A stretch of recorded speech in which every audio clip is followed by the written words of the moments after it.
जी हाँ दोस्तों, स्वागत है आपका अपना प्यारा YouTube channel career maker by DK sir. आज जिस टॉपिक को पूछने वाले हैं वो गुप्त साम्राज्य है, जो एग्जाम की दृष्टि से काफी महत्वपूर्ण है। ठीक है, आप सब बताने के लिए तैयार हैं? ठीक है, बताइए गुप्त साम्राज्य का उदय किस शताब्दी में हुआ था? तीसरी शताब्दी। किस जगह हुआ था? कौशाम्बी में। कौशाम्बी कहाँ पर था? उत्तर प्रदेश। श्रीगुप्त के बाद कौन बैठा? श्रीगुप्त क्या था? उसके संस्थापक थे। श्रीगुप्त का शासनकाल कब से कब तक था? 240 से 280। श्रीगुप्त के बाद कौन सा आया? घटोत्कच। उसका पुत्र था, उसका शासन है 280 से 320। घटोत्कच कुछ महत्वपूर्ण काम नहीं किए। गुप्त वंश के प्रथम महान सम्राट कौन थे? चंद्रगुप्त प्रथम। गुप्त वंश के प्रथम महान सम्राट कौन था? चंद्रगुप्त प्रथम। लिच्छवी राजकुमार कुमार देवी से विवाह करके इसने कौन सा उपाधि धारण किया था? महाराजा धीराज। महाराजा धीराज की उपाधि किसने धारण किया था? गुप्त संवत की शुरुआत कब हुआ था? गुप्त संवत 319 किसने किया था? चंद्रगुप्त प्रथम। गुप्त संवत की शुरुआत चंद्रगुप्त प्रथम ने किया था। आगे बताइएगा, चंद्रगुप्त प्रथम का उत्तराधिकारी कौन हुआ? समुद्रगुप्त। चंद्रगुप्त प्रथम का समुद्रगुप्त। इस शासनकाल इसका पूछता है कब बैठा गद्दी पर? 335। समुद्रगुप्त गद्दी पर कब बैठा? 335।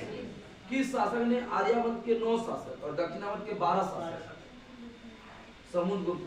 ठीक है, आर्यावर्त के 9 शासक और दक्षिणावर्त के 12 शासक पर है कौन? समुद्रगुप्त। 100 युद्धों का विजेता भी इसको कहते हैं, समुद्रगुप्त। ठीक है, भारत का नेपोलियन किसको कहा जाता है? भारत का नेपोलियन समुद्रगुप्त को किसने कहा? बी से होता है बिसेंट, ए से होता है Arthur Smith. Besant Arthur Smith. किसको जो है ना कविराज कहा जाता है? समुद्रगुप्त। कविराज कहा जाता है समुद्रगुप्त। समुद्रगुप्त किस भगवान का उपासक था? समुद्रगुप्त कौन शासक जो है ना संगीत का प्रेमी था, जो कि सिक्का पर बीना वादन करते दिखा गया? बीना वादन करते दिखा गया।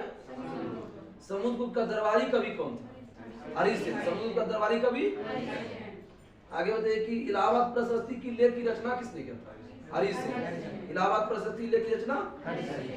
समुद्रगुप्त का उत्तराधिकारी कौन था? समुद्रगुप्त का उत्तराधिकारी कौन था? शकों के विजय के उपलक्ष्य में कौन चांदी का सिक्का चला था? चांदी का सिक्का किसने चला? विक्रमादित्य की उपाधि किसने दान किया? चंद्रगुप्त। विक्रमादित्य की उपाधि चंद्रगुप्त द्वितीय ने दान किया था। आगे बताइए कि किस शासक के दरबार में नवरत्न रहता था? यहाँ पर जब मुगल वंश में आएगा था अकबर और गुप्त वंश में आएगा तो चंद्रगुप्त द्वितीय। नवरत्न में आप सब मुख्य नाम से 3-4 को बता सकते हैं?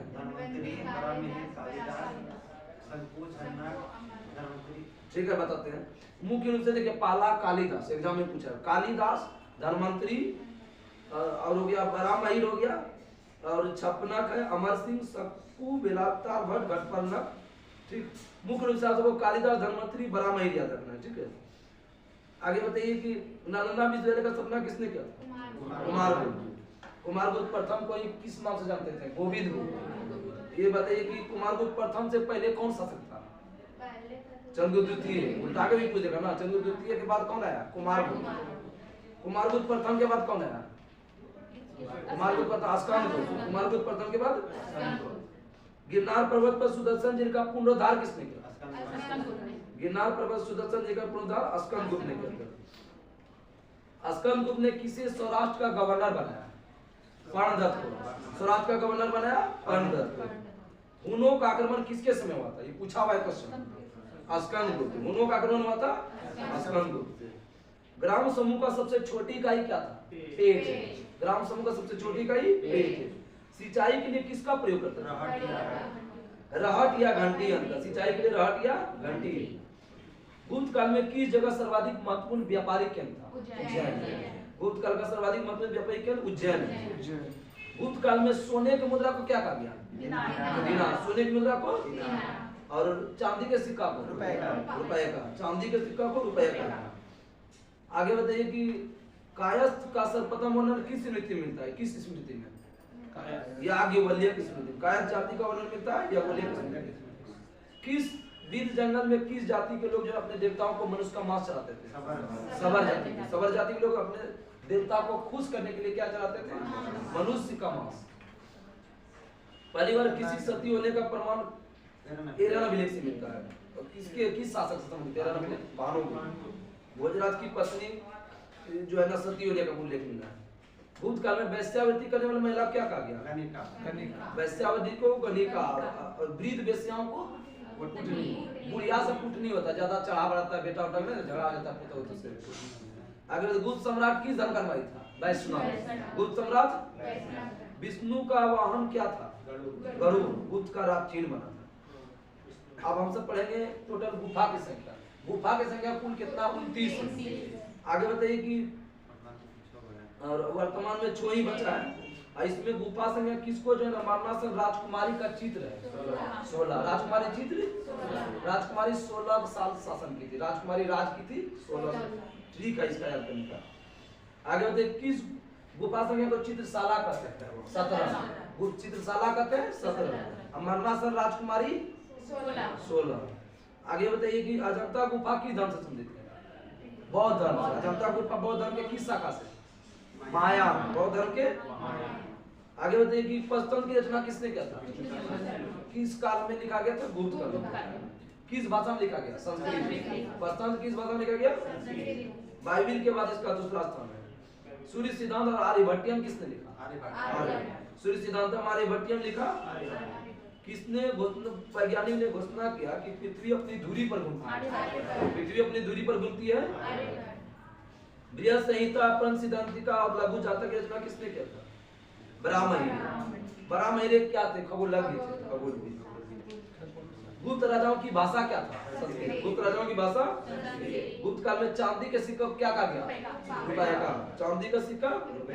नारद और याज्ञवल्क्य की स्मृति की रचना किस काल में हुआ है? गुप्त काल। मंदिर बनाने कला का जन्म गुप्त काल। देखिए मंदिर बोलेगा तो गुप्त काल, लेकिन मूर्ति बोलेगा तो कुशाण। मूर्ति और मंदिर। अभिज्ञान शकुंतलम के लेखक कालिदास। अभिज्ञान शकुंतलम, मालविकाग्नि, कुमार संभव, ऋतु संधार, ये सब के लेखक कौन है? कालिदास। बोलेगा किस पुस्तक में राजा दुष्यंत और शकुंतला का प्रेम कथा है? अब अभिज्ञान शकुंतलम में। अभिज्ञान शकुंतलम में क्या है? राजा दुष्यंत और शकुंतला की प्रेम कथा। सांस्कृतिक उपलब्धि के कारण किस काल को जो है स्वर्णयुग के नाम से जानते हैं? गुप्त काल। नगरों का क्रमिक पतन किस काल में है? गुप्त काल में। गुप्त वंश के संस्थापक कौन थे? गुप्त वंश का उदय किस सदी में हुआ था? और कहाँ पर हुआ था? कौशाम्बी कहाँ पड़ता है? उत्तर प्रदेश, प्रयाग में ही है। आगे बताइए कि श्री गुप्त का उत्तराधिकारी कौन था? घटोत्कच। घटोत्कच के उत्तराधिकारी कौन था? चंद्रगुप्त प्रथम। महाराजा धीराज की उपाधि किसने धारण की? गुप्त संवत की शुरुआत किसने किया था? चंद्रगुप्त प्रथम। 319 ईस्वी। गुप्त संवत की शुरुआत किस तारीख को हुआ? 319 ईस्वी। आगे बताइए चंद्रगुप्त प्रथम का उत्तराधिकारी कौन था? समुद्रगुप्त। समुद्रगुप्त ने आर्यावर्त के कितने शासक को हराया? 9। दक्षिण भारत के 12। इसको 100 युद्धों का विजेता बोलते हैं। किस शासक को 100 युद्धों का विजेता कहते हैं? समुद्रगुप्त को। इसमें ने दिया। किसको जो है ना भारत का नेपोलियन कहते हैं? समुद्रगुप्त। देखिए भारत का नेपोलियन बोलेगा समुद्रगुप्त, लेकिन हिंदू नेपोलियन बोलेगा तो विवेकानंद। हिंदू नेपोलियन, और भारत का नेपोलियन समुद्रगुप्त। विश्व का नेपोलियन तो जानिए रहे। आगे बताइएगा विश्व का नेपोलियन नहीं है ना? नेपोलियन नहीं, वहां का विश्व इतिहास में लिखे थे। किस शासक को कविराज कहा जाता है? समुद्रगुप्त। समुद्रगुप्त किस भगवान को उपासक था? समुद्रगुप्त किस भगवान को उपासक था? विष्णु। किसको सिक्का पर जो है ना बीना वादन करते हुए दिखा गया? बीना वादन करते दिखा गया। समुद्रगुप्त का दरबारी कवि कौन था? हरि सिंह। इलाहाबाद परिस्थिति के लिए की रचना इसने किया? इलाहाबाद परिस्थिति की रचना हरि सिंह। समुद्रगुप्त का उत्तराधिकारी कौन था? चंद्रगुप्त द्वितीय। समुद्रगुप्त का उत्तराधिकारी। किस विजय के उपलक्ष्य में चंद्रगुप्त द्वितीय ने चांदी का सिक्का चलाया? शक विजय के उपलक्ष्य में। विक्रमादित्य की उपाधि किसने धारण किया था? देखिए विक्रमादित्य क्या है कि प्रसिद्ध उपाधि भी हो गया था। तो पूछता कि भारतीय इतिहास में विक्रमादित्य की संख्या कितना? 14 है। भारतीय इतिहास में विक्रमादित्य की संख्या कितना है? 14। आगे बताइए कि नवरत्न किसके द्वारा मिला था? चंद्रगुप्त द्वितीय मुगल वंश से मिला था अकबर। इसमें मुख्य रूप से बताइए कौन कौन है? बरामहिर, धनवंतरी और कालिदास। कालिदास हो गया, धनवंतरी हो गया, बरामहिर हो गया। ये मुख्य रूप से है। शंकु, छपनक, अमर सिंह, बरूची, बेताल भट्ट। आगे बताइए कि चंद्रगुप्त द्वितीय का उत्तराधिकारी कौन था?